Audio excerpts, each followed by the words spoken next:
வயசு வந்து 32. ராஜேஷ் ஜாதகருக்கு சீட்டரமணி. நினைச்ச காரியம் வெற்றியாமா, குறித்தது பாஸ் ஆகுமா, அவங்க எதிர்பார்த்த காரியம் நல்லது நடக்குமா, கோரிக்கை என்ன பாஸ் ஆகுமா, மனசில் நினைச்சது வெற்றி ஆகுமா. உங்கள் பேருங்களா?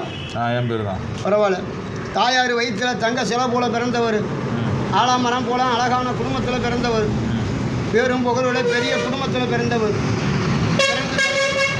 பிறந்து தலையெடுத்து ஆறு குடியும் கெடுக்க மாட்டேன், ஆறுக்கும் தீம்புக்கு போக மாட்டேன், நேர்மையில் உள்ளவர், நிதானத்தை உயர்ந்தவர், குணத்தில் மேய்ந்தவங்க, கொழுவில் சிறந்தவங்க, 4 பேர் வாழணும், நம்ம இருந்து பிழைக்கணும், வெள்ளமான நினச்ச வேடிக்கை வந்துட்டேன். இப்போ தெரியும் யோசனை, கொஞ்சம் 23 வயசு எப்படி தெரிஞ்சிருந்தா எப்படியோ வந்திருக்கணும். கொஞ்சம் ஏமாந்த புத்தியால் சாதிசனம் இருந்து வாயம்பூ விட்டுருந்தேன், நானுன்னு கை கொடுத்து உதவிக்கால இல்லை.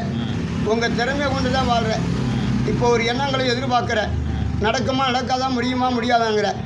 அஞ்சு பயப்பட வேண்டாம், அவசரப்படக்கூடாது. நீ போட்ட திட்டம், நீ மதிக்கிற எண்ணம், செய்யும் ஒரு தொழில் ஆடி உணவு முடிஞ்சிருச்சு. இனிமேல் எந்த காரியம் போனாலும் உனக்கு நல்லது நடக்கும்னு பழனி மேலே முருகன் வந்துட்டார். நல்லாயிருக்கும். அவ்வளோதான். எவ்வளோ அமௌண்ட்டு? 30 ரூபா. உனக்கு பார்த்துருமா?